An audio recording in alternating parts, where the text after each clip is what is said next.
할렐루야, 우리 사랑하는 모든 성도 여러분, 좋은 계절이 또 돌아왔습니다. 그럼에도 불구하고 사람들 속에 마음 속에 걱정, 근심, 염려는 다 있는 것 같습니다.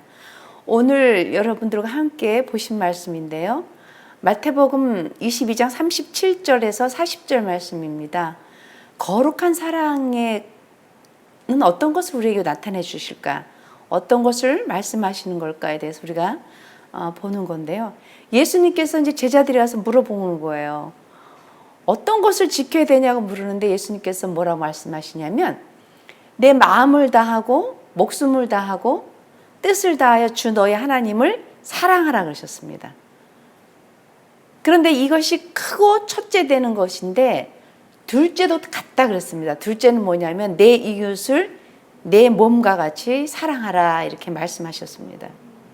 그러고는 하신 말씀이 신구약의 모든 율법의 강령이라 그랬습니다. 선지자의 강령이고 신약과 구약 우리가 해석하기가 힘들다고 말씀하시잖아요.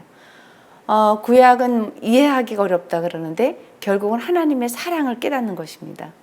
그래서 오늘 저는 여러분들에게 가장 위대한 사랑에 대해서 함께 은혜 받기를 원합니다. 여러분, 제가 은혜 받는 말씀은 날마다 틀리고 샘물 같고 변화가 되는데 창세기 3장 9절 말씀을 보면 제가 그렇게 은혜를 받아요. 여호와 하나님이 아담과 하와가 하지 말라는 것을 했습니다. 죄를 진 거예요. 하지 말라는 거는 다른 것은 다 너희가 임의로 먹고 즐겁게 다니고 하는데 선악을 알게 하는 나무는 먹지 말라 그랬어요. 그 나무를 먹는 날에는 죽는다 그랬습니다. 그런데 그것을 먹었단 말이에요. 먹고 나니까 죄를 알게 된 거예요. 죄를 알고 깨닫게 된 겁니다. 날마다 하나님과 동행하고 하나님을 정말로 은혜롭게 그리고 그 사랑을 충만하게 알았던 아담이 숨기 시작한 거예요. 하나님이 아담을 부르시는 거예요. 아담아, 아담아, 내가 어디에 있느냐 이렇게 부르시는 거예요. 저는 이 말씀을 가지고 가끔 저에게 적용을 해봅니다. 우리는 인생 살면서 힘든 시기도 있고 어려운 시기도 있습니다. 자녀들을 키울 때도 그렇고 환경도 그래요. 그런데 가장 우리가 깨달아야 될 것은 뭐냐면 이 세상에는 겸손도 필요하고요. 기쁨도 필요하고 찬양도 필요하고 기도도 필요합니다. 여러분들이 자녀들을 키울 때도 말씀으로 양육해야 되는 것은 아주 이것은 진리입니다. 그런데 가장 큰 것은 뭐냐면 사랑이 있느냐 없느냐는 거예요. 그 안에 사랑이 있느냐는 겁니다. 아이들에게도 우리가 양육할 때 괜찮니라고 물어봐야 주는 거잖아요. 너 괜찮니? 다쳤을 때도 뭘 깼을 때도 너 괜찮니? 그리고 이거 정말 괜찮아. 그리고 그렇게 얘기를 하시는 거잖아요. 아담에게도 그렇게 말씀하시는 거예요. 오늘 아담아, 아담아, 내가 어디 있느냐라고 묻는 건데 저에게 적용했을 때 제가 정말 생각 속에 지은 죄, 또 제가 불평한 것, 모든 것들 속에서도 하나님은 저를 찾아오시는 거죠. 그리고 묻는 거예요. 어디 있니? 그것은 명령하고 복종하라고 하시는 말씀이 아니라 그 말씀 속에서는 어떤 것이냐면은 내가 너를 사랑하기 때문에 부른다는 것이죠. 아담이 죄진 걸 아셔요. 그리고 하와가 죄진 걸 아십니다. 그래서 죄가 들어오고 나서 숨었어요. 숨었는 아담에게 내가 어디 있느냐라고 묻는 거예요. 이것을 적용해 보는 거예요. 우리는 살면서 완전할까요? 그렇지가 않습니다. 신앙은 있습니다. 믿음도 있습니다. 사랑도 무엇인지 압니다. 그러나 그것은 아주 선명하지 않을 때가 많은 것이죠. 어제는 기분이 좋았는데 기분이 사랑으로 착각이 될 때가 있는 거고요. 아이들이 사랑을 하는 것 같은데 아이들을 우리가 낳아서 키우며 사랑하는 것 같은데 잘했을 때 기분 좋았을 때 참 너 잘했어 라고 하는 것은 부모의 기분인지 아니면 사랑이 가서 그 판단을 하는 건지 저는 이 말씀이 저에게 굉장히 가슴에 많이 와닿는 말씀이에요. 제가 속으로 정죄할 때도 있고요. 판단할 때도 있습니다. 그럴 때 하나님은 저에게 묻는 거예요. 아담아, 아담아, 내가 어디 있느냐? 그런데 그것은 야단치기 위해서가 아니라 그 안에는 하나님의 끝없는 사랑이 있으신 거예요. 아담은 죄진 걸 압니다. 하나님도 아셔요. 근데 그것을 회복으로 바꿔주시기 위해서 부르시는 거예요. 내가 어디 있느냐? 아담은 제가 숨었나이다라고 얘기를 하잖아요. 왜 숨었니라고 물어보시는 거예요. 이렇게 여차저차 해서 숨었지 않아요. 하나님께서 주신 여자가 저를 이렇게 했고요. 이렇게 막 됐는데도 불구하고 하나님께서는 사랑을 선택하신 거예요. 하나님께서는 어린 양 예수 그리스도가 이 땅에 오실 건데 너의 모든 수치심 그리고 아픔, 상처를 덮어주신다는 얘기예요. 그래서 물으시는 겁니다. 내가 어디 있니? 우리의 수치심을 덮어주기 위해서 우리를 물으시는 거예요. 우리의 죄악을 덮어주시기 위해서 우리를 물으시는 거예요. 내가 어디 있니? Are you okay? 너 괜찮니? 라고 물으시는 거예요. 우리는 숨는단 말이죠. 그리고 몰래 울 때도 있고요. 그리고 억울해서 울 때도 있어요. 때로는 우리의 죄성이 일어나서 그걸 견디지 못해서 꼭 해고야만 하는 거예요. 내가 이거까지 꼭 얘기를 해야 내 속이 시원할 거라고 하는데 하나님은 우리에게 그렇게 다가오시지 않으신 거죠. 사랑의 위대한 진리를 깨닫는 거죠. 우리 인간의 인생의 모든 것에서 사랑이 빠지면 의미가 없다고 저는 생각합니다. 하나님께서는 사랑하라 그랬어요, 오늘. 그런데 사랑을 주신 분이 있기 때문에 그분이 우리 안에 계시기 때문에 그분의 사랑을 힘입어 우리가 할 수 있는 거예요. 우리로서는 아담하고 똑같은 것이죠. 어디 있느냐? 날마다 물으실 거예요. 너 지금 뭐 하지? 무슨 생각하지? 왜 그렇게 힘들지? 뭐 때문에 그렇게 갈등하지? 왜 그렇게 세상을 살기 싫어하지? 여러분 이 땅에 사는 사람들 중에서 세상을 놓고 싶은 사람들이 얼마나 많은지 몰라요. 아이들도 그래요. 어른들도 그렇고요. 그래서 우리나라가 그렇게 살기 좋은데도 자살률이 높습니다. 어느 순간에 제가 전화를 받다 보면요. 그런 얘기를 할 때가 있어요. 목사님, 제가 창문을 열었는데 그렇게 높지가 않다는 걸 깨달았어요. 그냥 뛰어도 되겠다라는 생각이 들어요. 아무 죄책감 없이, 아무 생각 없이 그냥 가깝겠다라는 생각이 든다는 거예요. 하나님은 그 순간에도 물으시는 거예요. 내가 어디 있니? 라고 물으시는 거예요. 하나님은 사랑으로 다가오시는 거죠. 그래서 내 사랑을 하나님께서 주니 그 사랑의 힘으로 일어서라는 겁니다. 아담도 하나님의 그 사랑을 깨달은 것이죠. 인류가 모두가 힘들고 어려운 심판은 있지만 그러나 하나님은 그 심판만 놔두지 않으셨어요. 정죄도 있지만 정죄로 우리를 버려두지 않으신 거예요. 거기에는 사랑이라는 아주 커다란 은혜를 부어주신 거예요. 여러분들 시시때때로 힘들고 어렵고 생각이 곤고해지고 잠이 안 오고 창문 열었는데 왠지 아래가 밑에를 바라보게 될 때 이상한 생각이 들 때 하나님의 음성을 들으시기 바랍니다. 내가 어디 있느냐? 하나님이 물으십니다. 그래서 오늘 하나님께서 하시는 말씀이 사랑하라는 거예요. 그 사랑은 목숨을 다하고 뜻을 다하고 모든 걸 다해서 사랑하라는 겁니다. 누가복음 6장 37절 말씀도 그래요. 비판하지 마라. 그러면 너희가 비판을 받을 것이기 때문에 정죄도 하지 말아라. 그러면 너희가 정죄를 받지 않을 것이라 그랬습니다. 그리고 용서하라. 그러면 너희가 용서를 받을 것이다. 우리는 여기에서 굉장히 어려운 거예요. 날마다 싸우는 게 이런 번뇌하는 마음들인 거죠. 밉고 용서가 안 되고 힘들고 어렵고 우리의 기분이 좋으면 다 좋다는 생각이 들 때가 있지 않은지 모르겠습니다. 어려울 때도 주님이 우리를 찾아오시는 거죠. 괜찮니라고 물으시는 거예요. 그리고 사랑한다는 고백을 하시는 겁니다. 우리는 일어설 수 있고, 그래서 힘든 사람들, 어려운 사람들을 바라볼 때 아는 거예요. 상처를 많이 받았던 사람들이 주님 안에서 회복이 되면 상처가 은혜가 됩니다. 그래서 아픈 사람들을 찾아낼 수가 있어요. 그리고 아픈 사람들의 마음을 읽을 수가 있어요. 그래서 힘들었구나. 그래서 아팠구나. 왜냐하면 우리에게는 끊임없는 훈련과 연단 속에서 하나님의 사랑을 찾아가는 거예요.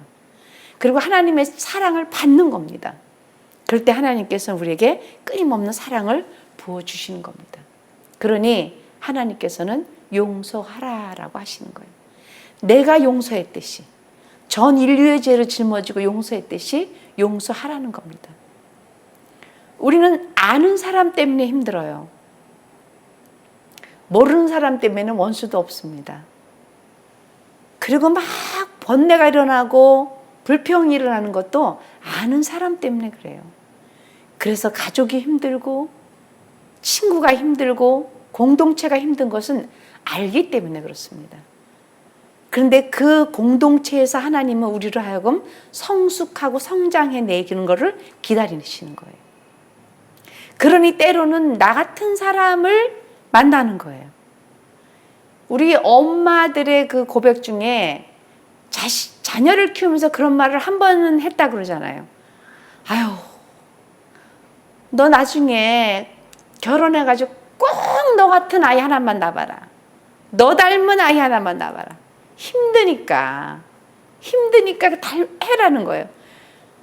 그런데 사실은 그 아이가 가장 엄마를 닮은 아이예요. 사람은 닮은 사람이 그렇게 힘들다 그래요. 틀림이 더 오히려 조화를 이룬다 그럽니다. 자연도 마찬가지고 사람도 마찬가지고. 그러니까 너하고 똑같은 자녀 낳아봐라. 그 아이하고 엄마하고 똑같은 거예요. 그 하나님께서는 용서하라. 그러고는 말씀을 해주시는 것이 뭐냐면, 너희가 서서 기도할 때 아무에게나 혐의가 있거든 용서하라고 또 말씀하시는 거예요. 그래야 하늘에 계신 아버지 하나님께서도 너희의 죄를 우리의 그 모든 허물을 용서해 주시고 사해 주신다는 말씀입니다. 우리는 우리 스스로가 용서하는 힘이 약합니다. 그리고 우리 스스로가 이해할 수 있는 은혜도 약한 거예요.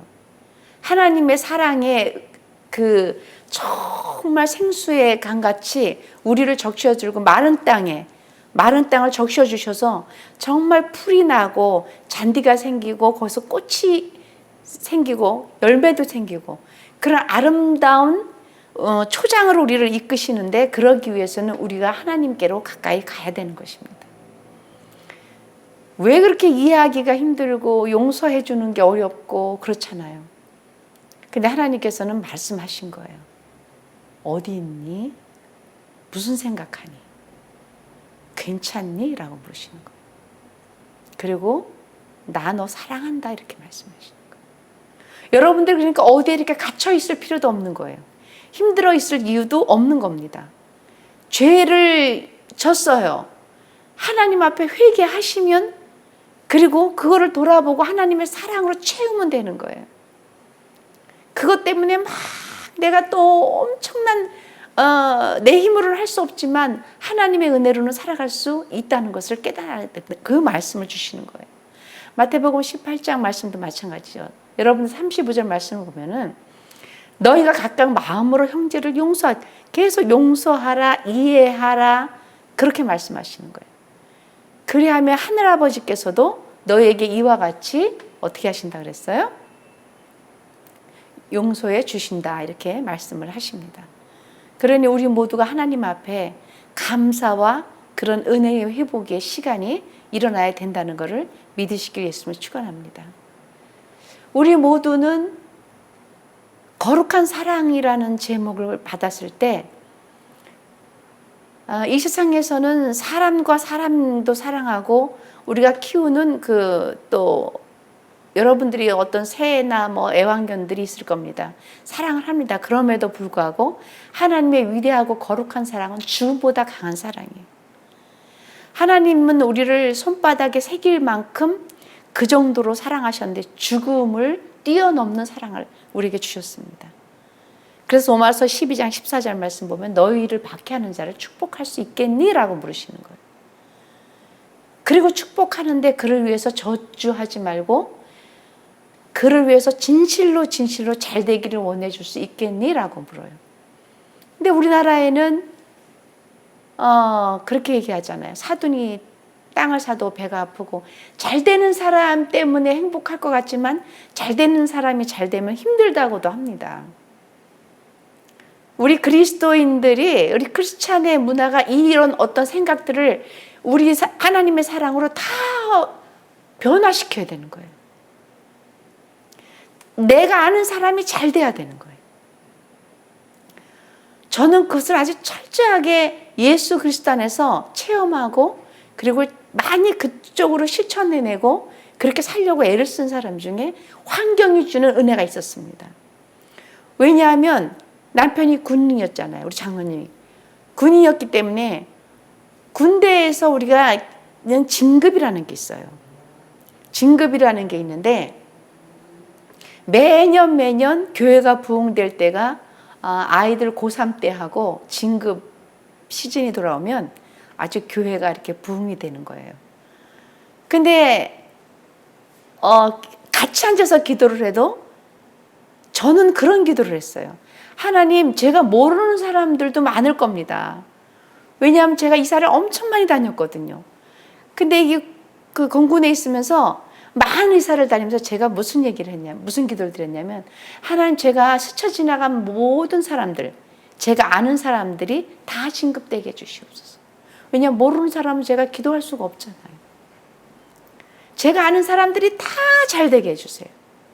제가 아는 사람들이 전부 하나님 다 하나님의 은혜로 진급되어서 정말 사병들을 하나님께로 이끌 수 있는 그런 자리가 주어진다면 그 일들을 다 할 수 있도록 도와주시옵소서라고 제가 진급이 되지 않는 시절에도 항상 새벽에 가서 철야 가서 그때 되면 그 기도를 했어요. 왜냐하면 그렇게 기도를 했더니요. 그 제가 아는 사람들이 다 또 되시잖아요. 그러면은 그분들이 정말 저는 그렇게 기도했거든요. 하나님, 예수 믿는 사람들에게도 권세를 주시고 예수 믿는 사람들이 다 잘되게 해주셔서 그 힘과 능력을 전도하는 데 사용할 수 있도록 도와주시옵소서. 그런데 결국은 그 축복이 저에게 오는 걸 깨달았어요. 제가 아는 분들이 잘 되니까 저희가 또 진급할 때도 그분들이 저를 위해서 도와주시는 거예요. 여러분, 가까이 있고 아는 사람들이 잘 되는 축복은 우리 크리스찬 문화에서 일어나야 되는 거예요. 그래서 형제와 가정과 공동체와 우리 나라와 나아가서 전 세계가 여러분들의 기도로 축복받기를 예수님 축원합니다. 누가복음 6장 28절에도 너희를 저주하는 자를 위해서 축복하여라 라고 얘기하십니다. 그리고 너희를 모욕하는 자를 위해서 차라리 기도해 줘라 해요. 우리는 우리를 위해서 힘들게 하는 사람에 위해서 기도를 해줘야 되는 거예요. 근데 그게 성숙한 크리스찬인 것 같죠, 그죠? 하나님의 사랑이 그 안에 있어야 되는 것 같죠. 그런데 그렇게 될 때 하나님께서 우리에게 그 일을 행하시게 하세요. 그래서 큰 축복의 은혜를 우리에게 주십니다. 그래서 오늘은 거룩한 사랑인데요. 하나님의 그 거룩함이 여러분 모두에게 임하시기를 바랍니다. 마태복음 26장 26절 말씀을 여러분들 잘 보시면요. 예수님께서는 모든 제자들을 앉혀놓고 떡을 떼시면서도 축복하셨어요. 그리고 떼어 제자들에게 이루어 나눠주시면서 뭐라 그랬을까요? 이것을 먹으라. 이것이 내 몸이니라 라고 말씀하셨습니다. 하나님께서는 축복을 말씀하셨고요. 예수 그리스도께서 그것을 항상 아이들을 봐도 축복해 주셨고, 그래서 시편 말씀이 그 말씀이 저는 상당히 은혜를 받으면서 감사합니다.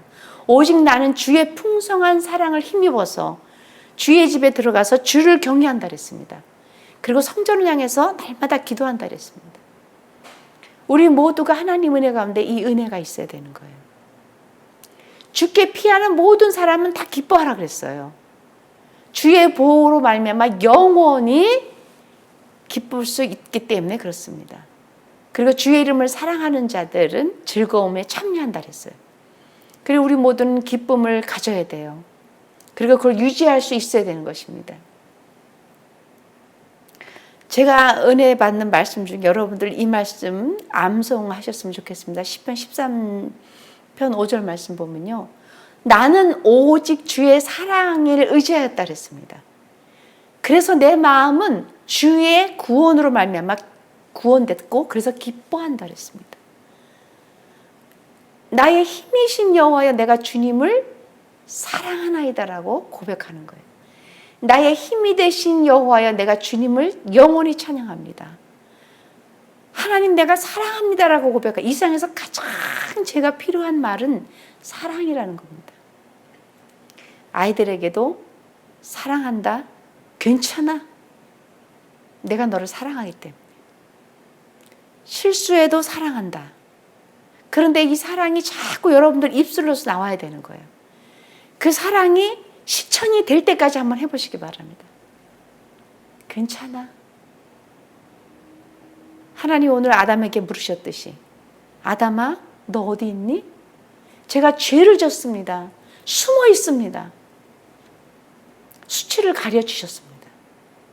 죄가 들어가니까 아담이 수치를 알게 됐잖아요. 수치를 가려주셨어요. 그리고 아담아 너 어디 있니라고 물으시는 거예요. 여러분들 삶 가운데 물으십니다. 여러분들 은혜 가운데 있으실 때 때로는 여러분들 힘드실 때도 주님 물으시는 거예요. 왜 힘드니? 라고 물으십니다. 그래서 오직 우리에게 말씀하시는 것은 오직 너희는 원수를 사랑하고 선대하고 아무것도 뭐라 그러셨어요? 바라지 말고 차라리 꾸어주라 그랬습니다. 그래야 너희 상이 크다라고 말씀하셨기 때문에 그렇습니다. 지극히 높은 분의 하나님의 아들 예수 그리스도께서 은혜를 모르는 자 그리고 약한 모든 사람들을 구원해 주시기 때문에 그렇습니다. 사랑하는 성도 여러분, 여러분들의 사랑은 무엇입니까? 여러분들의 사랑의 정의는 무엇입니까? 행복할 때 사랑이 나올 수 있습니다. 맞습니다. 그러나 슬플 때도 사랑을 입을 수 있습니다. 어려울 때도 사랑을 깨달을 수 있습니다. 너희가 만일 너희를 사랑하는 사람만 사랑하면 무슨 칭찬을 받을 것이냐라고 물으시는 거예요. 죄인들도 사랑하는 사람은 사랑할 수 있다는 것이에요. 그러기 때문에 아담에게도 가셔서 너 왜 그러니? 라고 묻는 거예요. 끊임없이 여러분들 물어보시기 바랍니다. 여러분들 삶 가운데 힘든 일 있을 때 자기 자신에게 물으세요. 괜찮니? 괜찮아. 하나님이 사랑하시기 때문에. 그래서 우리는 진실된 사랑을 주님으로부터 받는 거예요. 하나님으로부터만 깨달을 수 있는 거예요. 그 하나님으로부터 오는 거대한 사랑의 능력이 저와 여러분들 삶 가운데 그리고 인생의 어떤 여러분들 모든 페이지마다 내가 이 세상에서 태어나서 하나님의 은혜로 정말 사랑하다가 주님 품에 안길 수 있겠다라고 고백이 되거든. 그때 하나님께 진실로 감사하시기 바랍니다. 근데 그것은 삶에 살아가면서 끊임없이 우리에게 요구되는 것이에요. 저는 요즘 이 말씀을 묵상하면서 깨달은 게 너무 많습니다. 정말 사랑하니? 괜찮니? 우리 마음이 아주 힘들고 올 때가 있어요. 아주 어렵고 힘들 때 있어요. 아플 때도 그렇고요. 고난이 있어도 그렇고요. 불행이 졌다고 할 때도 그런 거예요. 뜻대로 안 될 때 우리 마음은 요동칩니다. 그 요동치는 마음에 하나님 사랑을 임하시길 예수님을 축원합니다.